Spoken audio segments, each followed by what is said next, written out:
Hare Krishna devotees, please accept my humble obeisances. All goes Sri Prabhupada and Guru Maharaj.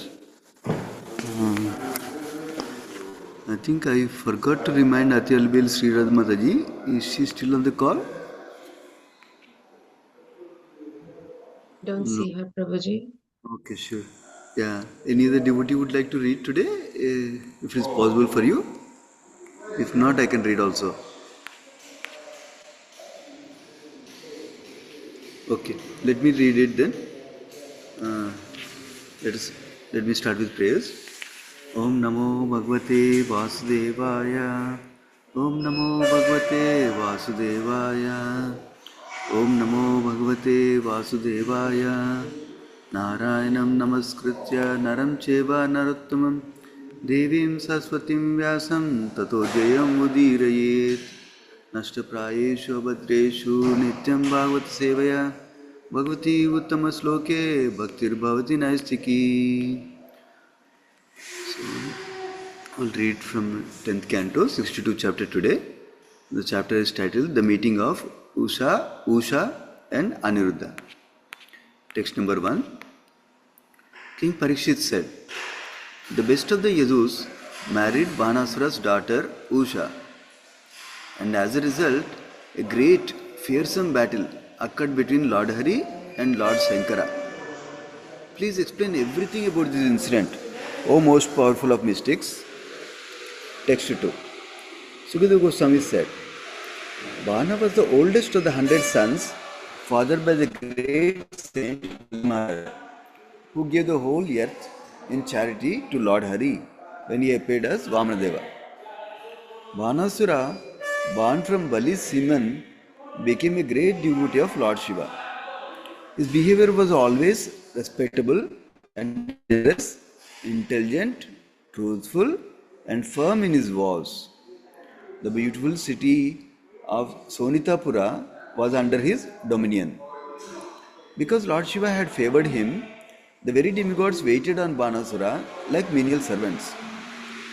Once when Shiva was dancing his Tandava Nritya, Bana especially satisfied the Lord by playing a musical accompaniment with his 1000 arms. Text 3. The Lord and Master of all created beings, the compassionate refuge of his devotees, gladdened Banasura by offering him the benediction of his choice. Bana chose to have him, Lord Shiva, as the guardian of his city. Text 4. Banasura was intoxicated with his strength.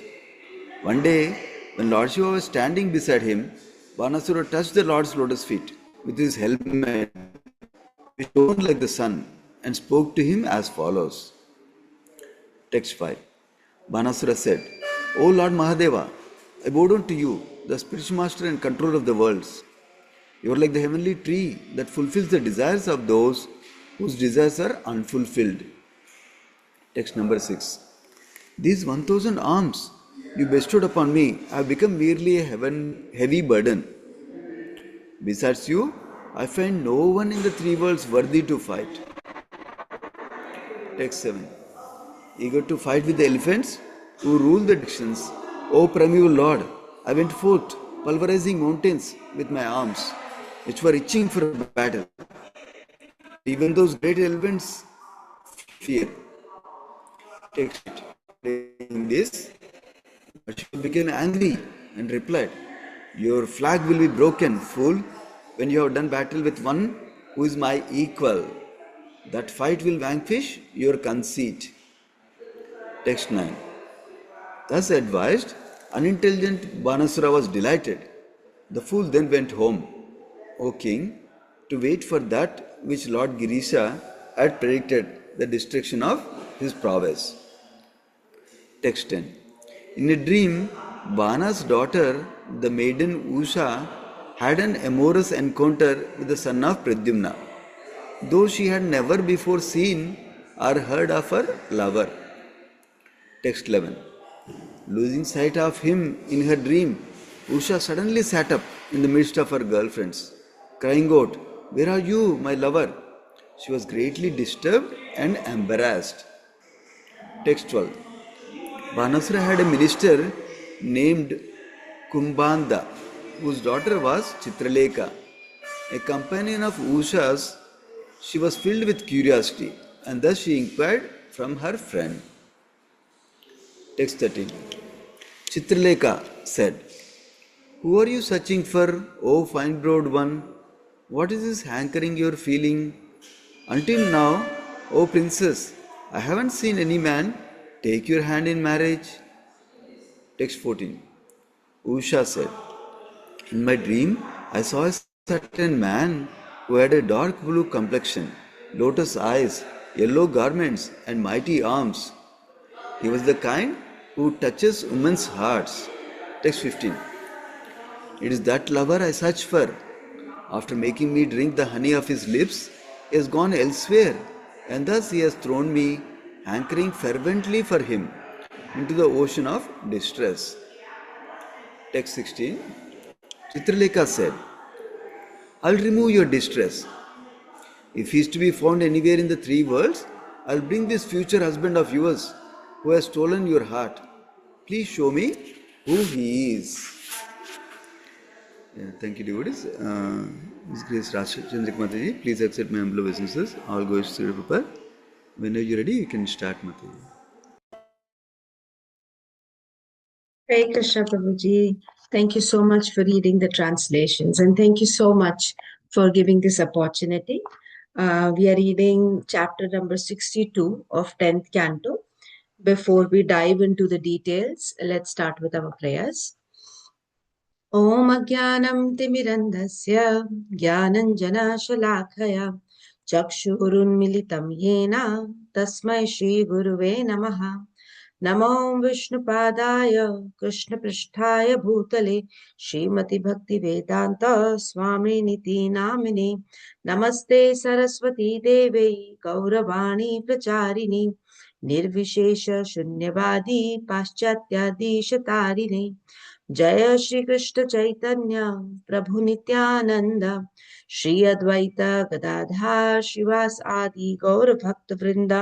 Hare Krishna Krishna Krishna Hare Hare, Hare Ram Ram Ram Hare Hare. Hare Krishna, dear devotees. Thank you so much for assembling early in the morning so that we can share the nectars of Srimad Bhagavatam. We are in the most nectarian canto already. It is the 10th canto. And we are in the 62nd chapter. Before this chapter, we had 60th chapter, and it was the genealogy of the family of Krishna, in which we had seen that Krishna's grandson was married. Krishna's son was married to Rukmi's daughter, and then Krishna's grandson was also married to Rukmi's granddaughter. Rukmi was not very hesitant of getting them married, though he disliked Krishna so much, because he wanted to improve the relationships between himself and Rukmini, his sister.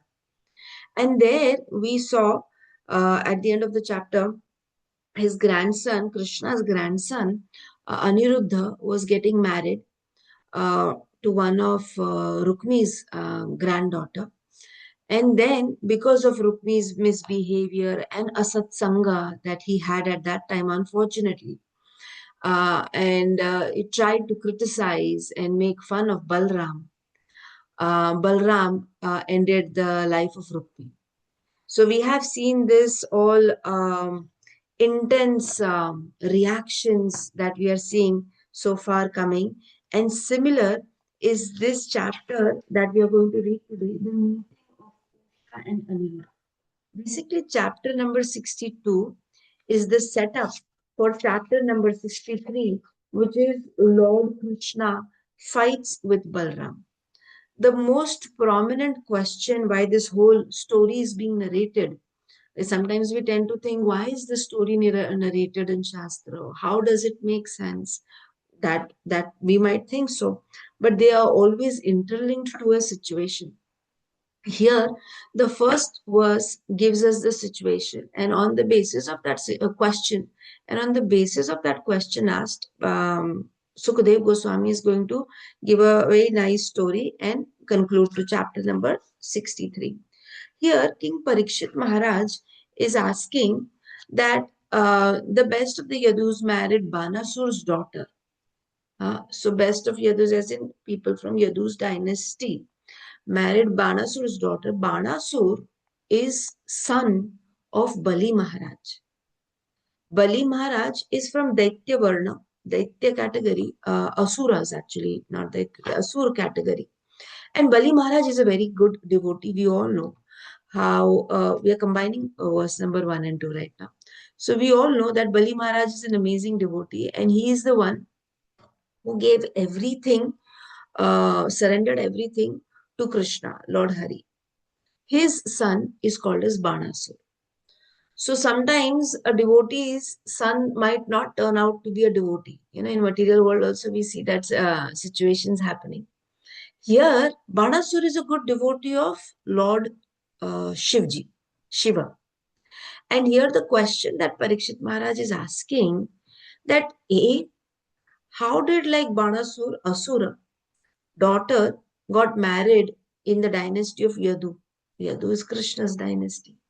And then what happened that there was a fight between Lord Hari and Shivji. Interesting. We have always read and understood Shivji is the best of the Mahajans. Out of the 12 Mahajans we have, Shivji is the most amazing Mahajan, sets very top up high, right? And how is Shivji fighting with Lord Hari? This is a very interesting incident which took place. And because Parikshit Maharaj heard about it, but wanted to know the zest of this incident from the best possible man available, and that is Sukadev Goswami. Hence, he puts forward this question that please help me understand why did this happen and how can this happen? How can a devotee and a lord fight with each other? They might fight for each other, but not against each other. To understand this, Sukdev Goswami gives a very nice detailed background that Banasur was one of the oldest son of our Bali Maharaj, and we know how Bali Maharaj was an amazing devotee. Banasur was a very great devotee of Lord Shiva, and hence he had performed a lot of austerities to please Lord Shiva. And as we all know, Lord Shiva's one more name is also Ashitosha. What is Ashutosha? A person who gets very easily pleased is termed as Ashutosh. And that is the name of Lord Shiva also. So he saw that Banasur is having good devotion for him. And with that devotion, Shivji was pleased. And you had given him benedictions like having more than two hands, like it went up to 1,000 hands. And once there was an instant that in the capital city of where Banasur was ruling, Sonitapur, he was playing some music, or maybe mridanga, I assume, but I don't know how he was playing it with 1,000 arms. And he was playing all sorts of musical instruments. And our Shivji, because he was happy, he was performing his Tandav Nitya. We have seen that Tandav is generally performed when there is annihilation taking place, but also when Shivji is really happy. And he was very ecstatic with that beautiful music, which made him do that dance. And when people like to dance, people who are dancers, when they like to dance and they perform something, instead of feeling tired, we see they feel very happy. Right? So after performing such a beautiful Tandav Nritya, Shivji was also very jubilant. And sometimes when we are very happy, we are ready to fulfill everything. And he asked, Shivji asked Banasur, tell me, ask me something. Ask me for some boon and I would really be happy to fulfill it. And that's when Banasur asks him in verse number 3. Can you please become the guardian of my city? Matlab a person who is taking care of his city, Sonitapur. If there is any calamity, basically, if any calamity strikes in future, Please, you be the first one to solve that problem for me. And Shivji, because he loves his devotees, Ashitosha, he's very happy. He was submissively accepted. Yes, I will be the guardian of your city. Okay. Now, after having so much strength, Banasur, now he is behaving like an intoxicated person on his strength. Whenever material opulences are way too much than required, one thing that happens is called as mati bhrashta. Huh? It says that the power rises up to your head. So your mind is bewildered. Right now, this is the same situation that Banasur is also facing. Because of his strength and so much prowess and so much he is well known for his power, he is getting intoxicated, as in he is getting bewildered. And one day he asked Shivji that he did it as obeisances and with all due respect, but he said his words had a lot of pride in it. And he said that, well, you have given me these 1,000 arms. What is the point when there is nobody as powerful as me, that I cannot even fight anyone? Then he goes on to saying that I have the itch of fighting in my hand. Right? So then I sometimes go, okay, let me go and fight with an elephant. Elephants are supposed to be powerful. So even the elephants are scared of me. When they see me that I'm rubbing the itch in my hand by, removing the mountains, by hitting on the mountains, and the mountains are breaking apart, they look at me that I'm so powerful. And when they look at me, they run away because I am such a magnificent personality. And now, whom should I fight? I can, like, nobody, only you in this world maybe can defeat me. Is his attribute of talking. Here, in descriptions of from Krishna book by Srila Prabhupada, it said he had so much pride in himself for being powerful that he was saying that maybe if I fight with you, Shivji, and maybe if I defeat you, only then the itch of fighting against somebody very powerful will go away. So he was trying to show off his prowess. And that too, sometimes when people are bewildered, they try to show off their prowess in front of the wrong personality. We are talking about Shivji over here. And because so much pride was there, this is how he spoke to Shivji. And well, we know that Shivji is Ashitosha. But at that same time, if you agitate him, he does not really take time to open his third eye too. Well, he did not open his third eye over here, but he was very upset with the way Banasur was talking because he is a great devotee. So he replied, and he replied very angrily, saying that one day you will meet a person equal to my caliber in battle and you will be vanquished. Your flag of your provinces will come down and then you will know your position. So when you hear this, what should be your reaction is a person should be scared. But Banasur, because he's intoxicated with the power that he has, he's delighted. I mean, now how is he delighted? He's thinking, oh, one day there will be a person who will be as per according to my prowess. And then I will enjoy my fighting ability against him. How cool is that? This is his thought process. And I was thinking, like, if you know somebody is going to come and actually vanquish you, kill you, hmm? Why would you be waiting for that personality? Shouldn't you be running away from that personality, like common man theory? And then I thought even Kamsa was something like that, wasn't he? He knew that there is a child who's born who's going to come and kill me. Huh? And after knowing that, he kept sending all his friends.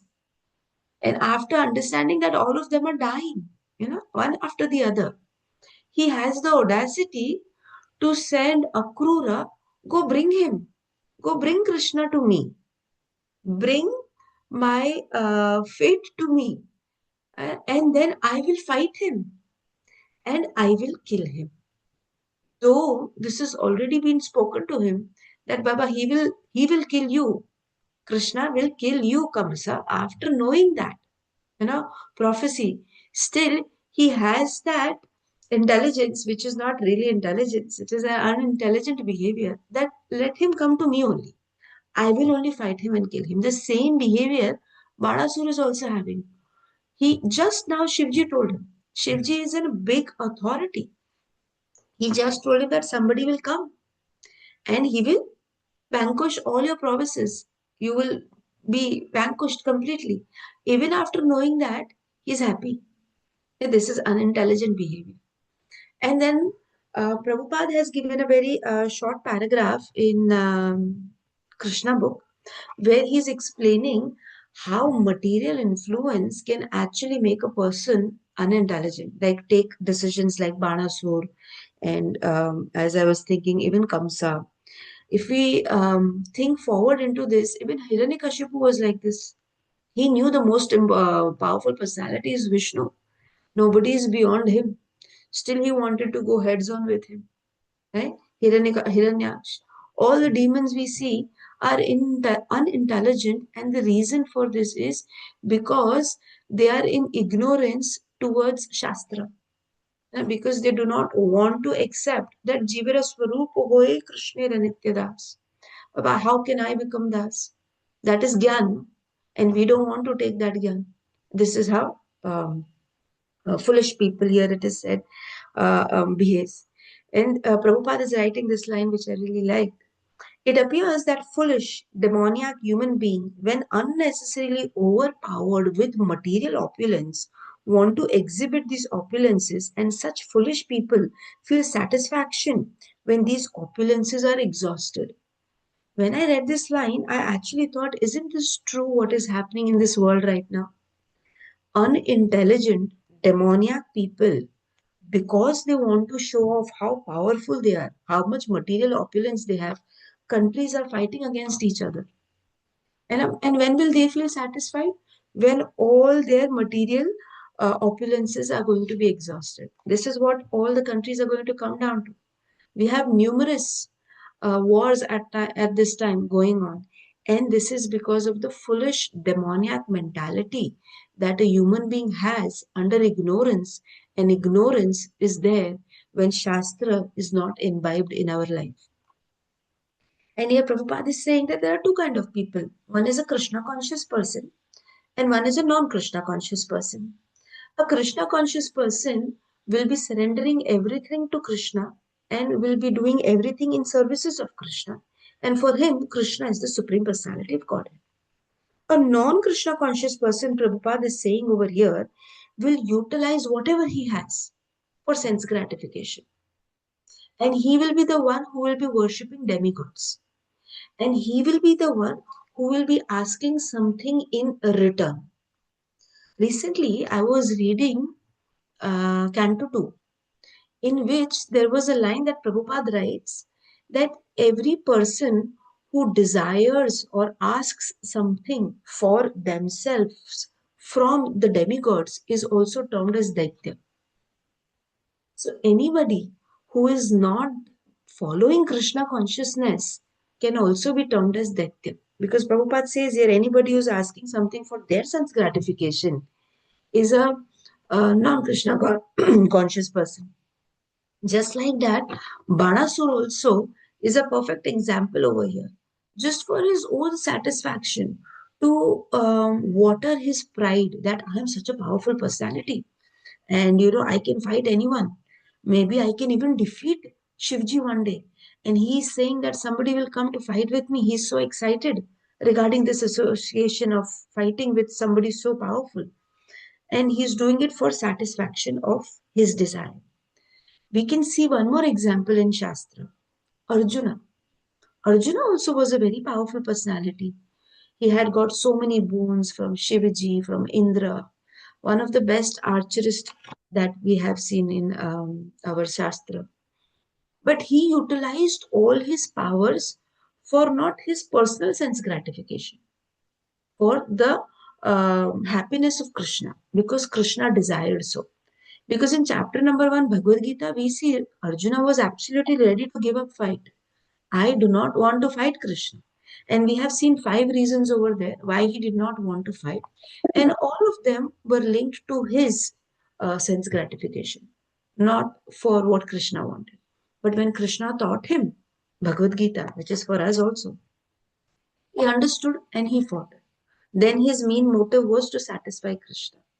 So this distinction is being prominently specified by Srila Prabhupada in Krishna book, that what is the difference between a non Krishna conscious person and a Krishna conscious person.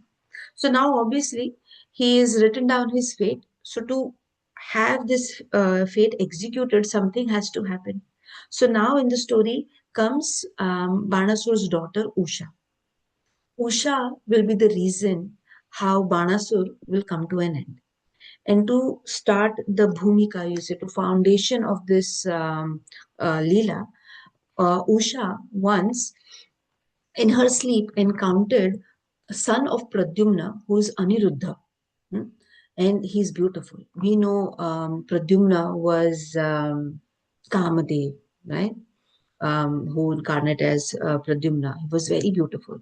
Just like that, Aniruddha was also very, very beautiful, very attractive, very blissful to eyes.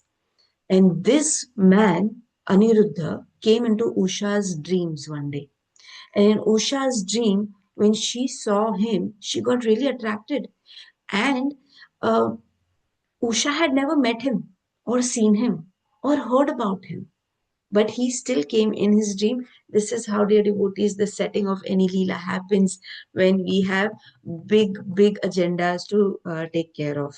So Banasur had to be brought to his end, and Usha started dreaming about Aniruddha. One day while dreaming, her dreams broke, and she had a lot of maidservants because she was princess. She is a daughter of Banasur. She also had her own zone of quarters, living quarters in her mahal. So when her dream broke, she woke up and she was calling for her lover in her dream, that is Aniruddha. And obviously, she was very embarrassed when she saw all her maidservants heard what she's saying. And she started lamenting. And the lamentation was over two factors. One of the factor was that, oh, what will everybody think about me? This is one of the biggest problem that we have in mankind's life. What will everybody think about me? What am I saying? And the other lamentation was that she couldn't see Aniruddha any longer. She did not even know his name in the dream. She could just see him. And now her very good friend Chitralekha, who was also there in that assembly, she was the daughter of what is his name? Kumbandar, one of the minister. And Chitralekha, as we see, Lekha means very beautiful drawing. And so Chitralekha had this mystic power that she was a very good artist. That's how her name Chitralekha comes.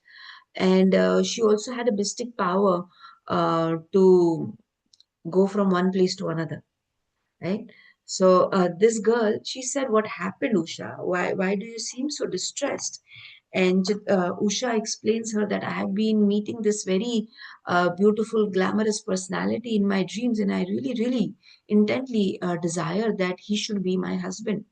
Chitralekha, being trying to prove herself as a very good friend, she says, "I will start drawing the pictures of the person who was there in your dream, and I promise I will bring you the husband that you have been desiring for."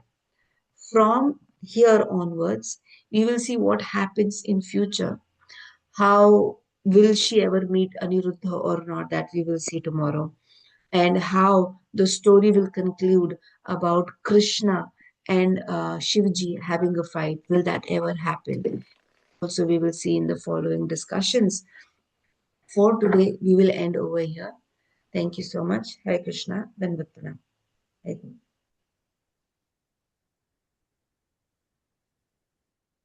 Hare Krishna said so well. Hare Krishna Mataji, thank you. Hare Krishna Mataji. Hare Krishna. Hare Krishna, you said it so well. Yes, very nice. Thank you, Mataji. Thank you so much, Mataji.